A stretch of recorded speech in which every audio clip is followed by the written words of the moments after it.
আপুনি ডিব্ৰুগড় জিলাত গোটেই নিৰ্বাচনী আলেখ-লেখটো প্ৰত্যক্ষ কৰি আছে নিজেও মই দেখিছোঁ মাজ ৰাতি পৰ্যন্ত আপুনি নিৰ্বাচনী প্ৰচাৰ চলাইছে কষ্ট কিয় ইমান কৰিবলগীয়া জনতাই কয় যেতিয়া প্ৰথমে আহে হাতজোৰ কৰি আহে আৰু যেতিয়া নিৰ্বাচন জয় হোৱাৰ পাছত জয়ী হৈ যোৱাৰ পাছত জনতাৰ কাষত পাবলৈ নাই সেইটো চৰিত্ৰ কংগ্ৰেছৰ আমাৰ উদ্দেশ্য নিউ জেনেৰেশ্যন আমাৰ উদ্দেশ্য দৰিদ্ৰতা কাৰো জীৱনৰ প্ৰত্যাহ্বান হ'ব নালাগে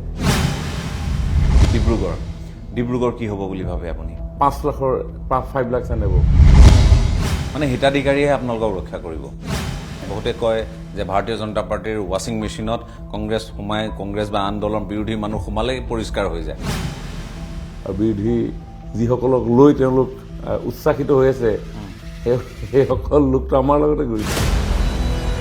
আপোনাৰ ইয়ালৈ ষ্টুডিঅ'লৈ আহোঁতে এটা বিৰোধী দলৰ এটা সমষ্টি মূল মানুহখিনি মোৰ গাড়ীতে আহি আছে আপুনি তললৈ গৈ পিনি চাই ল'ব বহুতে ক'ব খোজে আহোম জনগোষ্ঠীৰ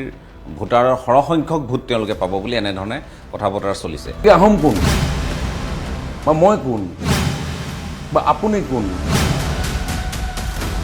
ভাৰতীয় জনতা পাৰ্টীয়ে আখৈ ফুটা দি মুখত ফুটিছিলে জনজাতিকৰণ প্ৰদান কৰিব কংগ্ৰেছে নোৱাৰিলে আপোনালোকে পাৰিবই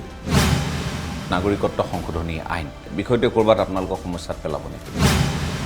তপন গগৈ বনাম গৌৰৱ গগৈ বিজেপি বনাম কংগ্ৰেছ যেন হোৱা নাই বুলি এটা অনুভৱ বহুতে কৰে যোৰহাট সমষ্টিত কোন কাৰ পুতে কাৰ ভায়েক ভতিজাক এই কথা বতৰাবিলাক ডাঙৰ কথা নহয় আগতে অভিযোগ আছিলে সুৰা আৰু টকা বিতৰণ কৰাৰ আপোনালোকেতো চৰ্দাৰৰ হাতত এণ্ড্ৰইড মোবাইল তুলি দিছে ডিব্ৰুগড় সংসদীয় সমষ্টিত সৰ্বানন্দ সোণোৱালকেই মানুহে কিয় গুৰুত্বটো দিব বুলি আপোনাৰ অনুভৱ হয়